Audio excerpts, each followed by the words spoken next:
ऐसी मजेदार वीडियो देखने के लिए हमारे चैनल को सब्सक्राइब करें। 3 बहनों की लालची भाभी। करिश्मा, रेशमा और मनीषा 3 बहनें हैं। उनका एक भाई भी है, मयंक।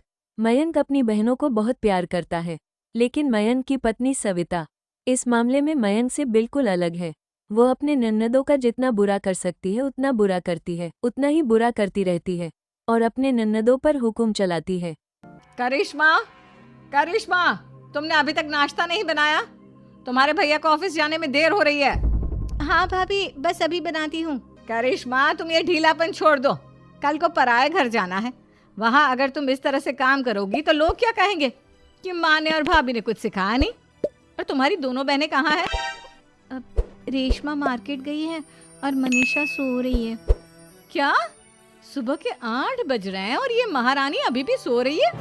ये कहते हुए सविता अपनी सास दुर्गा देवी के पास जाती है। माँ जी, देख रही हो अपनी बेटियों के तौर तरीके? क्या हुआ बहू, सुबह सुबह क्या कर दिया मेरी बेटियों ने? अरे एक तो अभी अभी उठकर किचन में गई है, दूसरी सुबह सुबह बाहर चली गई और तीसरी अभी तक सो रही है। क्या करूं मैं इन तीनों का? मैं तो परेशान हो गई हूँ। जा जाकर उठा उसे और रेशमा से मैं बात करती हूँ। सविता सीधा मनीषा के कमरे में जाती है और उसे रहती है। महारानी, जल्दी उठो, सूरज सर पर आ गया है। भाभी थोड़ी देर और सोने दो ना, मैं रात को लेट सोई थी। वो क्या ना, यूनिट टेस्ट चल रहे हैं। शराफत से उठती है या नहीं, या फिर पानी की भरी बाल्टी डालूं तेरे ऊपर? नहीं भाभी, मुझे बिस्तर में नहीं नहाना, उठती हूँ मैं। मनीषा जल्दी से उठकर बाथरूम में चली जाती है। सभी आराम से बैठकर नाश्ता कर रहे होते हैं, तभी रेशमा बाजार से हाथ में सामान लिए आ जाती है। रेशमा को देखते ही सविता उस पर बरस पड़ती है। लो, आ गई महारानी। ऐसा भी क्या सामान लाना था जो सुबह आंख मलते ही बाजार की तरफ रवाना हो गई? भाभी, कल आप ही तो चीख रही थी कि घर का सारा सामान मुझे ही लाना पड़ता है, घर में किसी को भी किसी काम से कोई लेना देना नहीं है। अब मैं बाजार जाकर सामान ले आई तो आपको इस बात से भी तकलीफ हो रही है? देख रही हो माँ जी, अपनी बेटी की जुबान कैंची से भी तेज चलती है। और मयंक, आप तो कुछ कहेंगे नहीं अपनी लाडली बहन को। रेशमा, अपनी भाभी से ऐसे बात नहीं करते। चलो माफी मांगो। भैया, मैं क्यों माफी मांगू? आप भाभी से बोलिए ना कि हम पर कम हुक्म चलाया करे। हम इस घर की बेटियां हैं और आपकी पत्नी की ननद है, नौकरानी नहीं। लो, कर लो बात। इनकी भलाई के लिए कुछ भी बोलो तो इन्हें बुरा लग जाता है। इस घर में यही इज्जत है मेरी। देख लो माँ जी, आपकी बेटी किस लहजे में मुझसे बात कर रही है। सविता वहां से चली जाती है। मयंक को बहुत गुस्सा आता है, वह भी वहां से चला जाता है। फिर क्रिसमस रेशमा को समझती है। रेशमा, तुम्हें भाभी से माफी मांग लेनी चाहिए थी ना।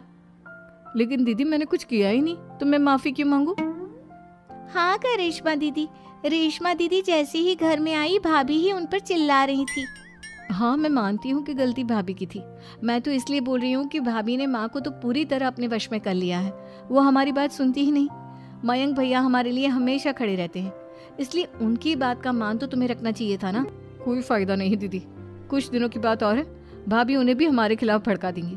फिर वो भी माँ की तरह हमारी किसी बात का विश्वास नहीं करेंगे। इसी तरह सविता अपने तीनों नन्नदों को किसी न किसी बात पर परेशान करती रहती थी। एक दिन मयंक अपनी तीनों बहनों के लिए गिफ्ट लाया। करिश्मा, ये तुम्हारे लिए हार का सेट। रेशमा, तुम्हारे लिए सुंदर सी ड्रेस। और मनीषा, तुम्हें किताबें पसंद है ना, तुम्हारे लिए किताबें लाया हूँ। थैंक यू भैया। थैंक यू भैया। थैंक यू भैया। करिश्मा, तुम्हारा नेकलेस कितना सुंदर है। ये भैया कहाँ से ले आए होंगे? मैंने भैया को 3 दिन पहले फोन पर ये डिजाइन दिखाया था और आज भैया ये ले आए। सविता तो अपनी ननंदों के गिफ्ट देकर जल गई और करिश्मा का नेकलेस उसे भी बहुत पसंद आया था। अपनी बहनों के लिए कितना अच्छा नेकलेस लेकर आए हैं, मुझे कभी कोई गिफ्ट नहीं दिया।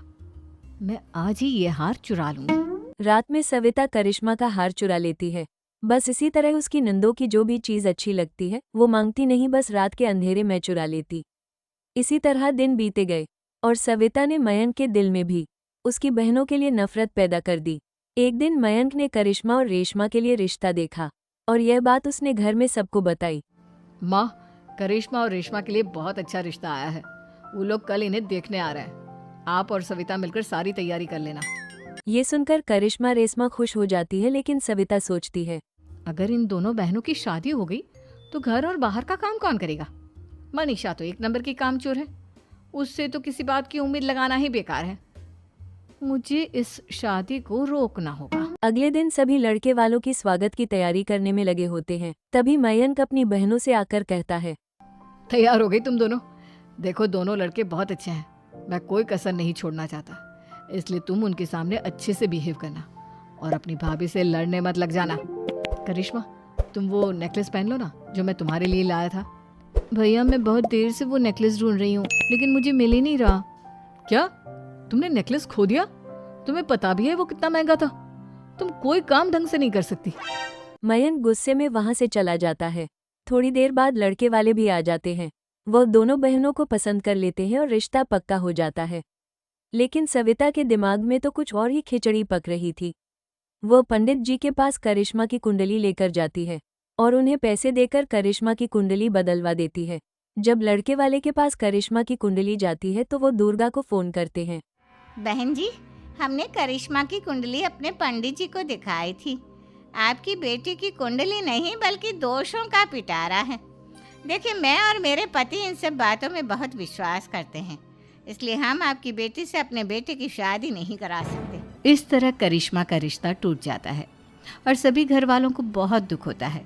अब कविता सोचती है, चलो करिश्मा का तो रिश्ता टूट गया, अब रेशमा का भी रिश्ता तोड़ना है। क्या करूं क्या करूं? सविता आवाज बदलकर किसी अननोन नंबर से रेशम के होने वाले ससुराल में फोन करती है। हेलो, मैं कौन हूँ कौन नहीं ये आपके लिए जानना ज़रूरी नहीं। बस इतना सुन लो कि रेशमा का 2 साल से किसी के साथ अफेयर चल रहा है। बस रेशम का रिश्ता तुड़वाने के लिए सविता, इतना कहना कॉपी था। अब रेशमा का भी रिश्ता टूट गया। मयंक और दुर्गा ने रेशम को खरी कोटी सुनाई और बार बार उसे लड़के के बारे में पूछने लगे। आप दोनों मुझे क्यों परेशान कर रहे हो? अरे कोई लड़का होगा मेरी लाइफ में तो मैं बताऊंगी ना। जब कोई है ही नहीं तो कहाँ से लाऊं मैं कोई लड़का? तो तेरे होने वाले ससुराल वालों को फोन किसने किया था? माँ मैं नहीं जानती किसने फोन किया था, मैं सच कह रही हूँ। मैं तो पहले ही कह रही थी इसकी लगाम खींच कर रखो, लेकिन मेरी सुनता ही कौन है। आप चुप रहिए भाभी, ये सब आपका ही किया धरा है। अब तीनों बहनों को विश्वास हो जाता है कि ये सब उनकी भाभी कर रही है। तीनों बहन ने अपनी भाभी को सबक सिखाने के लिए एक वकील कर लेती है और घर में हिस्सा मांगती है। देखो भैया, माँ बाप की जायदाद में जितना बेटों का हक होता है उतना ही बेटियों का, इसलिए इस घर के 4 हिस्से होंगे और हमें अपना हिस्सा चाहिए। मैंने तुम्हारे लिए क्या क्या नहीं किया और तुम इस घर में हिस्सा मांग रही हो?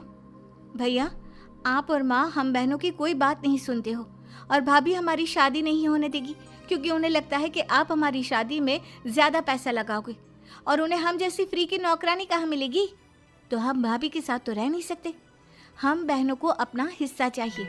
अरे तुम्हें शर्म आनी चाहिए अपने भाभी पर ऐसा इल्जाम लगाते हुए। वो तुम्हारे बारे में कितना सोचती है। हाँ माँ, भाभी हमारे बारे में बहुत सोचती है। दिन रात बस यही सोचती रहती है कि किस तरह से अपनी तीनों ननदों को परेशान करूं और कभी मुझे पढ़ने भी नहीं देती। दोनों बहनों का रिश्ता भी तो इन्होंने ही तोड़वाया है और रात में हमारे कमरे में आकर हमारी चीजें भी चुराती हैं।